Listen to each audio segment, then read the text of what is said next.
Okay, I got the new Soundstream Reserve WHDSG wireless radio from Volunteer Audio. Just this last Tuesday, figured I'd put it in, and it's really neat. You guys have all seen the videos, how he does everything. One thing I did differently that I know Jay doesn't do often, I did put the microphone right here. It comes with a little clip. I clipped it through here. I got a zip tie holding the wire so it has some slack. I ran it through the factory hole there. And then on the back side, I put some 6.5s in today. I did not go with the Hertz Neos, and the reason why I didn't, I looked at the frequency response. The frequency response is higher than I wanted. I wanted to get a little bit more mid-bass out of it because I have a trike. And with having a trike, I'm not going to be able to add any subs whatsoever. I am going to put in the 6.5s and the lowers down here. So I'll put another pair of these 6.5s down there. And they definitely need an amplifier. This radio claims 200 watts, 4-channel. The only way this is 200 watts is if a bolt of lightning hit it and, it's at 2 ohms or something. But that's maximum output, I'm sure. I bet you it's probably about 20 watts, 25 watts RMS. However, the radio itself is badass.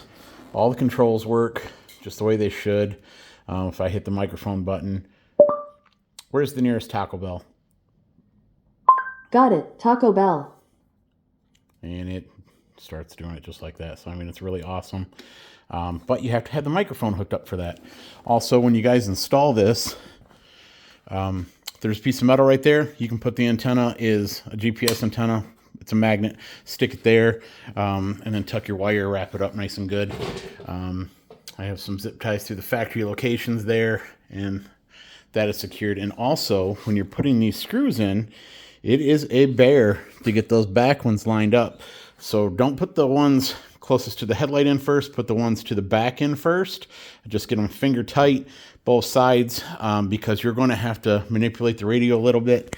And just like Jay shows in his videos, you're going to want to grab one of the fins and put it between that and the bracket and pry against the heat sink to get the radio to pull in. And just like he shows, I mean, I got this thing damn near touching. And if you look here, I mean, you're just fine. So definitely use a screwdriver to pry against that to pull it back more. Otherwise, you will have an issue. And put the screws that are closest to the front of the radio in first. That way you can manipulate it so they line up, and then you can get the rears in. Got a couple zip ties holding in here. Use your flush cuts. Cut your zip ties so they don't end up cutting you later on if you get in there. I did zip tie the 12-volt wires here to this cable for one of these running lights just to keep it from dangling, because I did install the USB that comes in the kit. I took out the cigarette lighter plug. I have that right there in the bag. But I took that out. I put the USB in just in case. Most people keep a USB charger with them, and they don't keep a... they keep a USB cable with them. They don't keep a 12-volt charger with them. So this thing is firm. I mean, it is super solid in there. I cannot express how good it fits in there. I want to put the front of this fairing back on, and that way I don't think I'm going to button it up yet, because I'm going to definitely install an amplifier up here, because these sound good, and even the factory sound good, but nowhere near as enough power that is what you need. So if you guys really want some power, you're going to need to put an amp in there. And then I'll put the 6.5s here. I got the kit to do that, and then we'll be good to go. But it's a great radio. The fit and finish is phenomenal.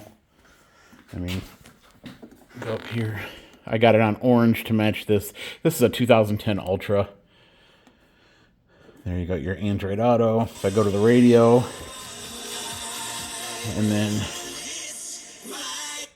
got your presets. All your hand controls work just the way they should. Everything's great. If I hit my thumb button here, it goes right through the source. It changes over to Android Auto. And if I was to put a backup camera, it's got the camera input, you just put the touch of a button. So I'm definitely going to put a backup camera on the trike here. I got the radio. I mean, this thing is definitely badass. It's worth the money. Hit your grid. This is just like this in your car. Got all your stuff right there. You got your messages. Say you want to listen to Sirius XM. Hit your Sirius XM amp. You're good to go.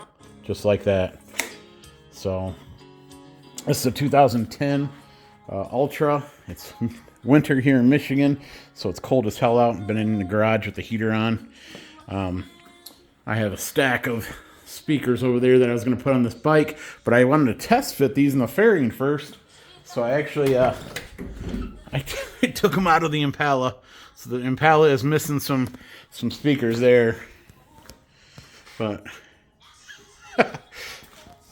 anyway, it's a great radio. Soundstream Reserve.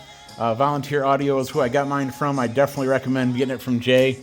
I pre-ordered it just a couple weeks ago. He said it'd be shipping the first week in February, and sure enough, it showed up to the house on Tuesday. So, yeah, you guys go ahead and get this radio. It's badass.